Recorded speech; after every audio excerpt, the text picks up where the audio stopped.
네, 오늘은 맥주 감사주일로 지킵니다. 맥주절 감사주일로 지킨다 그러면 어떤 성도님들은 맥주절이 뭐예요? 물으시는 분들이 계십니다.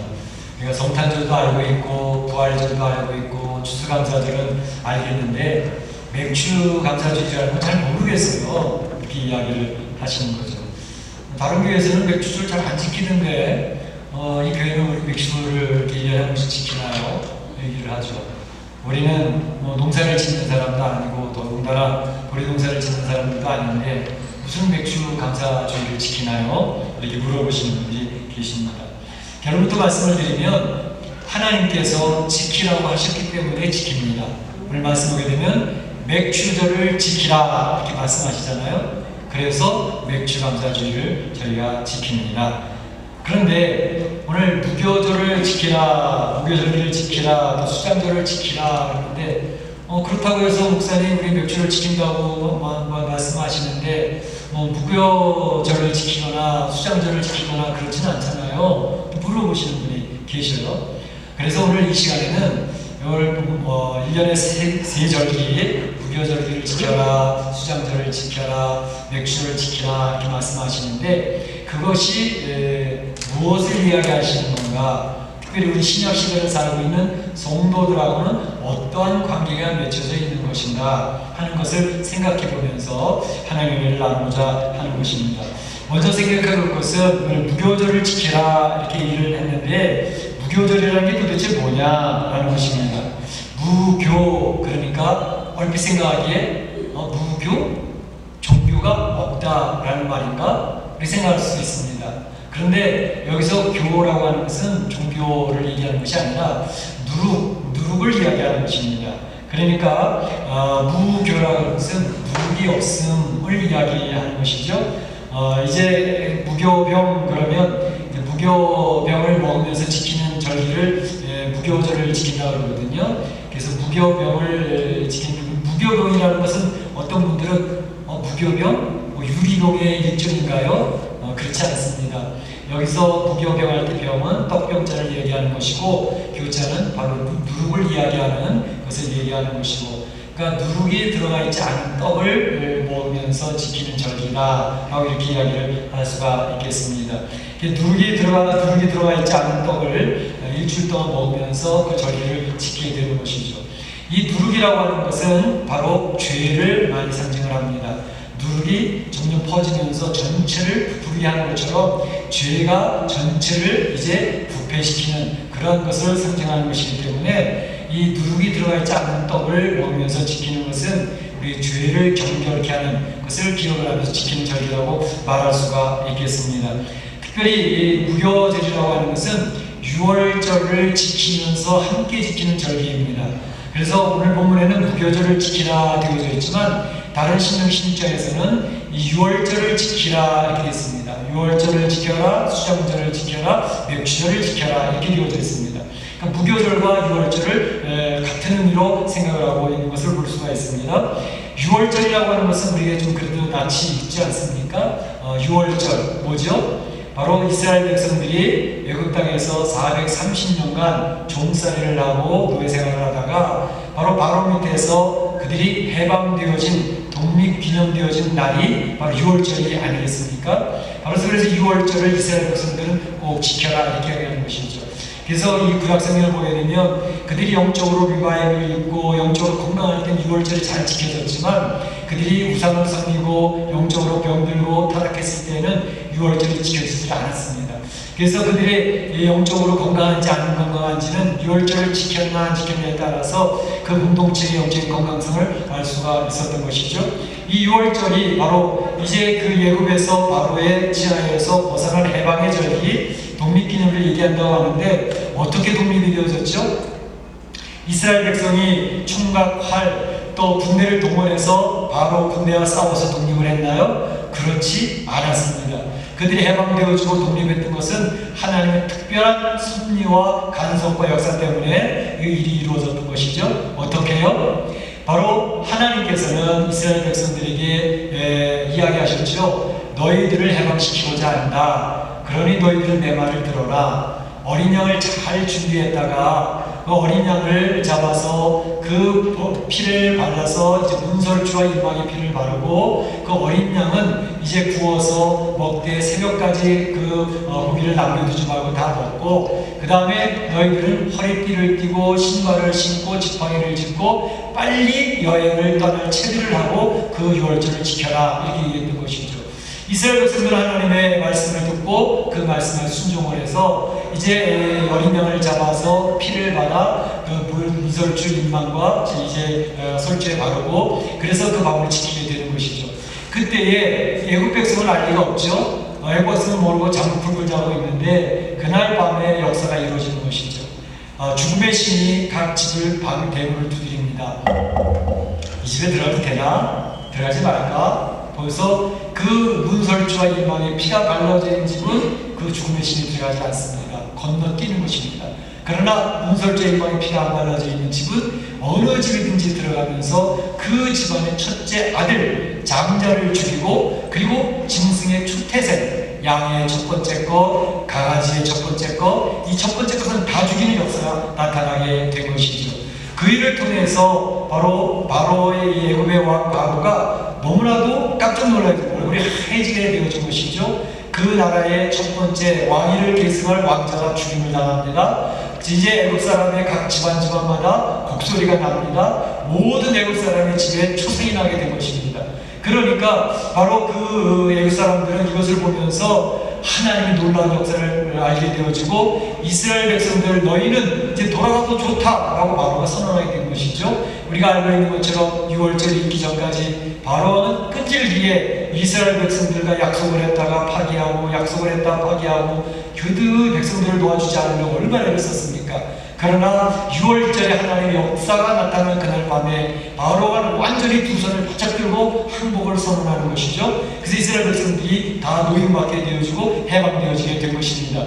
그들이 돌아갈 때에는 그냥 거저 돌아가는 것도 아니고 바로와의 명령에 의해서 은, 금, 폐물 짐승들까지 보따리를 싸들고 그들의 모든 것을 취해서 돌아갈 수 있는 하나님의 놀라운 역사가 있었던 것이 6월절의 역사가 아니겠습니까? 바로 이 6월절을 통해서 이제 하나님의 역사를 기억을 하고 그 백성이 보호받고 해방되어진 것을 지키라 이렇게 이야기를 했던 것입니다. 그러면 이 6월절을 지금 신약시대 성도들은 지키는가 안 지키는가? 우리가 6월절을 지키나요 안 지키나요? 신약 성도들이 무슨 6월절을 지킵니까? 그렇게 이해할 수 있는데 사실은 이 6월절의 핵심 내용은 뭐죠? 바로 어린 양의 피 흘림, 어린 양의 피로 문설주와 일망에 발라서 죽음의 그 그늘을 벗어나게 되었다. 그래서 6월절을 영어로 패스오버라고 하지 않습니까? 지나갔다는 뜻입니다. 6월이라는 게 넘어갔다는 뜻입니다. 그러니까 죽음의 신이 들지 않고 건너뛰는 것을 패스오버, 6월 넘어섰다 그 말이죠. 그러니까 바로 이것이 이제 그 어린 양의 피와 그 공로로 인해서 살게 되어지고 해방되어지게 된 것인데 이것은 그 어린 양은 예수 그리스도를 상징하죠. 예수 그리스도의 보혈로 말미암아 우리는 죽음이라고 하는 그 고통 속에서 벗어나게 되어졌다라는 것입니다. 그러니까 예수 그리스도를 믿은 성도들은 그 보혈로 말미암아 이제 나는 예수님이 나의 죄 때문에 돌아가셨다는 사실을 고백한 사람들, 그래서 세례를 받고 주일에 와서 예배를 드리고 하나님 나라를 바라고 소망에 생활하고 있지 않습니까? 그러니까 우리는 원래 진노의 아래서 죽음에 처해질 존재였었는데 그런데 그 죄의 속에서 우리는 해방되어진 존재가 되어졌다라는 것을 이해하는 것입니다. 그래서 바로 신약시대의 6월절은 예수 그리스도의 십자가의 죽으심 그리고 3일 만에 부활하신 부활절, 그래서 우리 성도들은 부활절을 지킴으로써 이 6월절의 그 정신을 계속 계승하고 이어받아서 6월절을 지키고 있게 되는 것입니다. 우리 사랑하는 성도들은 부활절을 맞이할 때마다 바로 이 유대인들이 경험했던 하나님의 역사, 6월절의 역사를 기억을 하고 늘 승리한 성도가 되어져야 할 것입니다. 두 번째로 수장절은 무엇일까 하는 것입니다.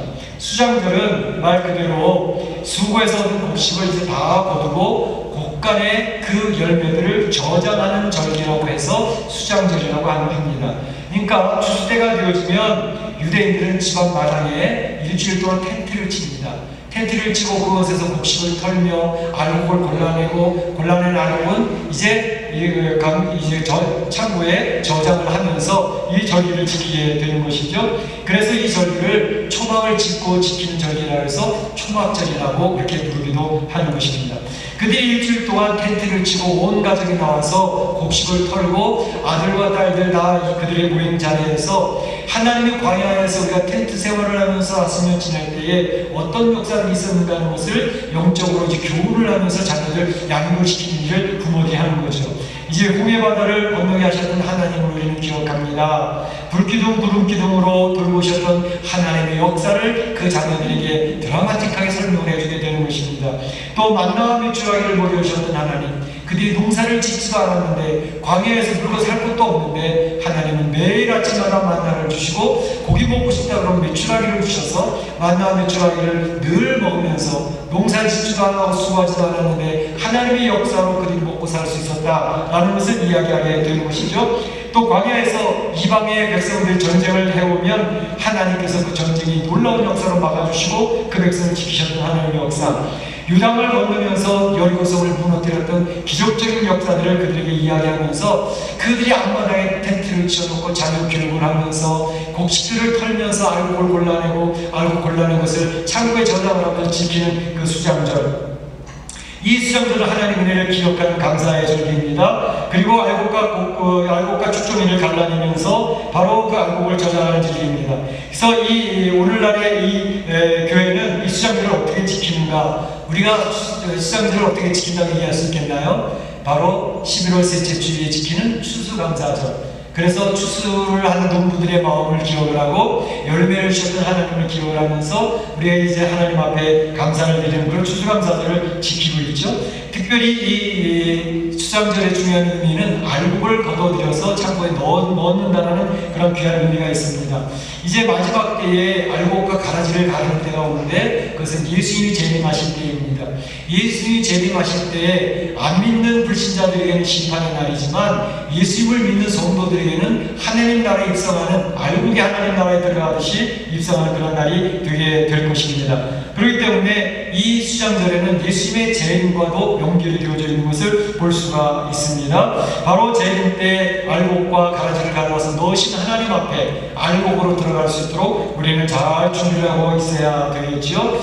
그리고 또 이 예수님 재림이라고 하는 것은 하나님 나라를 바라보고 살아가는 성도들의 마음의 준비를 이야기합니다.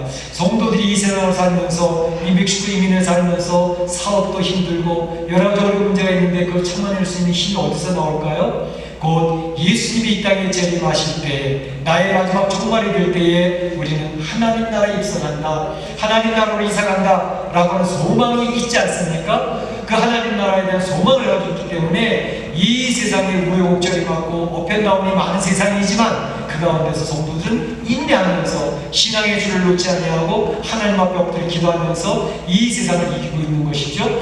그렇기 때문에 이 수장절을 통해서 우리는 예수님의 재림을 바라보면서 하나님 나라를 바라보면서 이 세상의 사람이 비록 힘들고 어렵고 때로는 외롭고 스트레스 많고 어쩔 줄 몰라 쩔쩔 때가 많은 세상이지만 그럼에도 불구하고 하나님 나라의 소망이 있는 성도들이기 때문에 그걸 인내하며 참아내며 견디고 이겨낼 수 있는 승리한 성도가 되는 줄로 믿습니다. 믿습니다. 우리 사랑하는 성도들은 바로 이 하나님의 나라로 옮겨가서 하나님 앞에 오케스트라와 함께 하나님을 경배하고 찬양하는 멋진 하나님의 백성들로 세워지게 될 것입니다.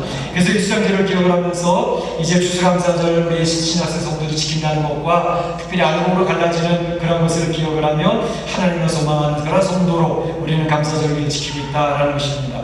그렇다면 마지막으로 맥주절은 무엇이냐 하는 것입니다. 맥주절, 맥자는 보리 맥자입니다. 추자는 추수할 추자입니다. 그러니까 보리를 추수하는 절기라는 뜻입니다. 자, 이 보리를 추수한다고 하는 것은 이 여러 곡식을 추수하는 가운데 보리를 추수하는 절기가 첫 번째 열매를 얻는 때입니다. 그러니까 첫 번째 열매를 얻으면서 드리는 절기이기 때문에 이 맥주절을 다른 말로는 초실절이라고 부르기도 합니다. 초실절이라는 것은 첫 번째 실과를 얻게 되어진다는 의미죠. 그래서 초실절이라고 부르긴 하는데 또 다른 말로 칠칠절이라고 부르기도 합니다. 칠칠절이라는 말은 왜 나오냐면 6월절을 지키잖아요. 그 6월절을 지키고 일주일이 7일이잖아요. 그러니까 7일 일주일씩 7주간 7번의 주간을 지키고 나면 7 77이 49, 49일이 지난 50일째 되는 날, 그 50일째 되는 날이 맥주절입니다. 그러니까 다른 말로 말하면 50일이라고 하는 것은 오순절이죠. 그래서 오늘날 오순절을 이야기할 때 바로 이 맥주절과 그 의미가 맞닿는 것을 기억할 필요가 있습니다. 오순절이라고 하는 것은 뭐가 중요하죠? 사도행전 2장에 나와 있는 성령 강림의 역사가 아닙니까? 오순절 성령 강림의 놀라운 성령 충만함이 있는 그때에 바로 교회의 첫 열매가 된 예루살렘 교회가 탄생하게 됩니다. 그래서 이 맥주절날, 이 오순절날, 이 77절에 성령 강림이 충만하게 임하면서 예루살렘 교회의 첫 열매가 임하기 때문에 이날은 교회 창립일입니다. 그래서 맥주절은 교회 창립일이고 바로 예루살렘 교회가 첫 열매로 세워진 날이 맥주절이 되게 되는 것입니다. 그러니까 우리가 모르고 지났던 맥주절이지만 굉장히 영적으로 중요한 의미가 있다는 것을 기억할 필요가 있습니다. 이 성령 충만함으로 첫 열매된 예루살렘 교회가 세워졌다라는 것에서 하나님께서 이 성령 충만함을 통해서 우리 성도들이 기대하는 것은 열매 있는 성도들을 기대하는 것입니다. 열매 있는 것이 신앙생활 얼마나 중요한지 모릅니다. 요한복음 15장 8절에 오게 되면 이렇게 되어 있습니다. 너희가 과실을 많이 맺으면 내 아버지께서 영광을 받을 것이요 너희는 내 제자가 되리라. 예수님께서 하신 말씀입니다. 성도들이 예수님을 따르는 제자들이 열매를 많이 맺으면 하나님께서 영광을 받으신대요. 영광을 받으실 뿐만 아니라 그 사람들은 예수님의 제자라는 것이 확증이 되어진다는 것입니다. 검증이 되어진다는 것입니다. 이 신앙생활은 검증되는 게 굉장히 중요합니다. 우리가 예수님을 믿는다라고 얘기를 하잖아요. 나 하나님 믿는 사람이야. 난 예수 믿는 사람이거든. 우리는 얼마든지 말로는 이야기할 수 있습니다. 그런데 그 사람이 예수님을 믿는 사람인지 하나님의 통치를 받는 사람인지 검증되어지는 것은 그 삶의 열매를 통해서 알 수가 있는 것입니다. 예수님께서 열매를 보아 그들을 알지니 라고 이야기하잖아요. 그러니까 야고보서에서도 이야기했던 내용이 뭡니까? 신앙생활이 믿음으로 말미암아 하나님의 자녀 되는 것은 맞다. 믿음으로 하나님 되는 건 맞는데 하나님의 자녀가 됐는지 안 됐는지는 어떻게 하느냐? 그들의 삶의 열매를 보면 하나님의 자녀인지 아닌지 알 수 있다는 것입니다. 그래서 신앙생활은 우리 성도들의 삶의 열매로 검증이 되어져야 되는 것이고 확증이 되어져서 하나님의 자녀 맞구나, 하나님의 말씀에 통치를 받는 사람 맞구나 라는 것이 검증이 되어진다는 것입니다. 그래서 오늘 여기서 얘기하는 것은 성령 강림을 통해서 하나님의 첫 열매를 맺는 성도가 되어지는 것인데 성령 충만한 성도가 되어진다는 것 얼마나 중요합니까? 우리 교회마다 또 성도들마다 성령 충만한 성도가 되어지는 그렇게도 소원하고 있지 않습니까? 성령 충만한 성도가 되어지려면 제가 늘 반복해서 몇 번이나 말씀드리는 것은 두 가지입니다. 첫째로는 하나님의 말씀을 듣는 것입니다. 하나님의 말씀을 듣는다는 것은 뭘까? 성경 말씀을 읽는 거예요. 성경 말씀을 읽고 그 말씀을 묵상하고 그 말씀을 암송하고 이렇게 성경 말씀이랑 친해지면 성경 말씀을 계속 읽어나가잖아요. 그러면 어떤 일이 생기느냐 하면 성경 말씀을 통해서 하나님이 지금 나한테 원하시는 것이 무엇이구나 하는 것을 아는 때가 옵니다. 이제 이것이 영적인 귀, 영적인 눈이 열렸다고 하고 영적인 귀가 열렸다고 그러죠. 그러니까 성경 말씀을 통해서 하나님의 뜻을 알아가게 되는 때가 오는데 바로 그것은 훈련을 통해서 이루어집니다. 성경 말씀을 안 읽는데 어떻게 하나님의 뜻을 알겠습니까? 성경 말씀을 열심히 읽고 성경 말씀을 규칙적으로 읽고 성경 말씀을 묵상하면서 큐티 노트를 쓰고 그래서 하나님의 말씀을 꾸준하게 읽어나가다 보면 어느 순간부터인가는 하나님이 나한테 이야기하시는 것이 들리기 시작하는 거예요. 꿈속에서 갑자기 재영아 그러는 게 아니고요. 하나님의 말씀이 있다 보면 그 말씀 속에서 지금 나의 상황 속에서 나의 현재 생활 속에서 나를 향한 하나님의 말씀이 뜻이 들려지기 시작해요. 그 영적 귀가 열려야 되는 것이죠. 그래서 그 말씀을 들으면 하나님의 말씀, 나한테 이야기하시는 하나님의 말씀은 왔다 갔다 이렇게 들리지 않습니다. 너 이거 해라. 좀 이따가 이거 하지 말라 그러는 것 같은데 이거 하라 그러는 것 같은데 그건 하나님의 말씀이 아닙니다. 하나님의 응답이 아닙니다. 하나님의 말씀은 일관성이 있게 나한테 이야기를 계속하기 계시기 때문에 결국은 내가 하나님의 뜻을 알아차리게 되는 겁니다. 그러니까 하나님께서 나의 신앙생활 하는데 성경을 읽다 보니까 또 설교 말씀을 듣다 보니까 그리고 나의 생활의 삶 속에서 나를 몰아가시는 하나님의 인도하심이 있습니다. 그 내용이 다 일관성이 있어요. 성경에서 내가 이 말씀을 하나님 나한테 이해하시는 것 같은데 근데 그때에 목사님 설교하는데 그 말씀이 딱 맞아 떨어져요. 근데 내가 생활을 사업터에서 문제가 열려지는 내용을 보니까 그것도 딱 맞아 떨어져요. 하나님이 나를 인도하시는 방법은 일관성 있게 분명하게 인도하시기 때문에 내가 첫 번째 못 알아듣는 두 번째 또 다시 얘기하시고요. 두 번째도 못 알아듣는 세 번째 또 얘기를 하십니다. 그래서 하나님은 나한테 이야기하시는 것을 성도들은 알아차리게 되는 겁니다. 그래서 신앙생활은 하나님과 나와 주님과 나와 인격적인 관계가 맺어서 주님의 뜻을 알아두면서 가는 것이 신앙생활입니다. 그래서 첫 번째 전도의 신앙의 훈련은 하나님 말씀을 듣는 훈련이 되어져야 됩니다. 그래서 지도를 하고 있는 겁니다. 그런데 하나님 말씀 들려주기 시작을 하면 그다음부터 어떤 일이 벌어지냐면 하나님 나한테 이렇게 하고 그러는 게 분명히 많은 그런 것 같긴 한데 그 말씀을 들을지 안 들을지는 결정은 내가 하는 겁니다. 그래서 하나님이 말씀하신 것을 내가 받아들이고 그 말씀을 할까? 하나님이 이렇게 하라고 그러시는데 그대로 할까? 하지 말까? 그때의 그 선택권을 하나님은 우리한테 주시기 때문에 하나님에게 인격적인 하나님이 되시는 겁니다. 강제적으로 내가 하라고 해야 돼! 그럼 밀고 가신 하나님이 아니에요. 말씀하셨을 때 네가 해도 되고 안 해도 되는데 하게 되어지면 하나님이 예비하신 축복과 하나님의 역사를 경험하게 됩니다. 그런데 하나님 제가 상황이 알긴 알겠는데요. 하나님 저한테 뭐라고 하시는지 알긴 알겠는데 제가 지금 상황이 여의치가 못합니다. 하나님 말씀을 들으니까 제가 아주 힘듭니다. 그러니까 하나님 좀 익스큐즈 합니다. 조금만 좀 참아주세요. 그러면 하나님 알았어 넘어갑니다. 그때는 하나님이 예비하신 나를 향한 하나님의 뜻을 내가 경험하지 못합니다. 하나님 주면 축복을 내가 누리지 못하게 되는 것입니다. 그래서 그걸 빼앗기는 거예요. 그렇지만 이제 하나님의 말씀을 듣는 훈련이 되어져 있는 성도로서 하나님 말씀 앞에 내가 순종할 것인지 안 들을 것인지는 나의 훈련 속에서도 되어져 가는 것입니다. 그래서 그런 경험을 통해서 하나님이 나를 도와주시고 문제를 풀어주시고 내 삶의 사업을 이끌어가시는 것을 한 번, 두 번 경험하게 성도들은 그 맛을 알아가기 때문에 하나님 말씀에 순종하려고 애를 씁니다. 물론 그 싸움은 내 안에 있습니다. 내 안에는 죄성의 싸움이 있습니다. 죄성은 나의 욕망입니다. 나의 이기심입니다. 나의 교만입니다. 그것이 하나님의 뜻을 거부하게 만드는데 거부하면 내가 하나님의 역사를 경험을 못하는 거고 그 하나님 말씀을 따라가면 하나님이 내가 생각지도 못했던 하나님의 놀라운 역사를 치러가게 만드십니다. 그래서 우리 신앙생활이라는 것은 우리가 살고 이 세상에서 하나님 나라를 경험해서 살아가는 것입니다. 그래서 이 세상에 하나님 나라를 경험하며 살아가는 것이 그런 성도가 하나님 나라를 옮겨가는 것입니다. 그래서 한 예수님께서 이미 너희들 중에 하나님 나라가 임하였다라고 말씀하시는 것입니다. 하나님의 통치가 임하는 신령이 하나님의 백성인 것입니다. 그래서 성령 충만은 첫 번째는 하나님의 말씀을 듣는 훈련과 하나님의 말씀 앞에 나를 복종시키면서 맞춰가는 삶이 훈련되어진 성도가 하나님의 놀라운 역사를 경험하게 되어지는 것입니다. 그런데 또 한 가지 축은 뭐냐면 기도입니다. 내가 하나님 말씀 순종하며 따라가려고 해도 잘 안 됩니다. 말씀드렸던 것처럼 내 안에는 나를 중심으로 살아가는 세계관이 있고 나의 이기심을 위해서 살아가는 삶이 있기 때문에 하나님을 중심으로 살아가지 않으려고 하는 그런 기질이 있습니다. 그런데 그것을 이겨낼 수 있는 방법은 하나님 앞에 엎드려 기도할 때에 하나님의 능력을 덧입어서 하나님 말씀 앞에 나를 쳐서 복종시키는 그 삶이 이루어지게 되는 것입니다.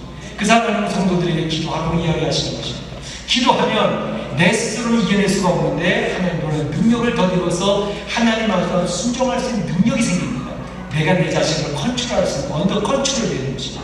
그러니까 하나님 말씀 따라가니까 성령 충만한 성도로 하나님의 은혜를 경험을 하고 내가 구원받는 하나님 자녀라는 확신이 생기고 내가 하나님 사랑받고 있는 존재라는 사실이 확인되어지면서 하나님 나라가 소망이 점점 커지고 하나님 나라를 기대하며 살아가는 성도가 되어지는 것입니다. 그러면서 하나님의 말씀 통치를 받는 성도로 변화되어져 가게 되어져 있는 것입니다.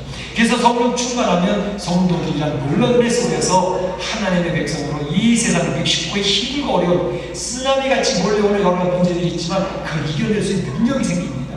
인내할 수 있는 힘이 생깁니다. 그러면서 하나님의 백성으로 승리를 맛보는 성도가 되어지게 되는 것이죠. 바로 이 맥주쇼즈라는 것은 이러한 성령 강림에 대한 기대, 그래서 성령 강림으로 열매 맺는 역사, 그래서 열매를 맺음으로 말미암아 하나님 앞에 세워져가는 자신을 확인하면서 하나님의 놀라운 역사를 고백하면서 감사를 고백하는 성도가 되어지는 것이죠. 어려워도 감사를 고백하는 성도가 있고 아무리 축복을 받아서도 불평하는 성도가 있습니다. 성도 하나님께서는 성도들을 감사하는 성도가 되도록 인도하시는 것을 볼 수 있습니다. 오늘 주보에 오게 되면 묵상하는 사람에 대한 내용의 예언을 하나 제가 써놨는데 그 내용에 보게 되면 어떤 목사님 찾아와 얘기를 하는 거죠. 목사님, 제가 가게를 사업을 하는데 안 믿는 사람들이, 야, 예수 믿는 사람 사업이 왜 이렇게 안 돼? 그리고 조롱을 한다는 겁니다.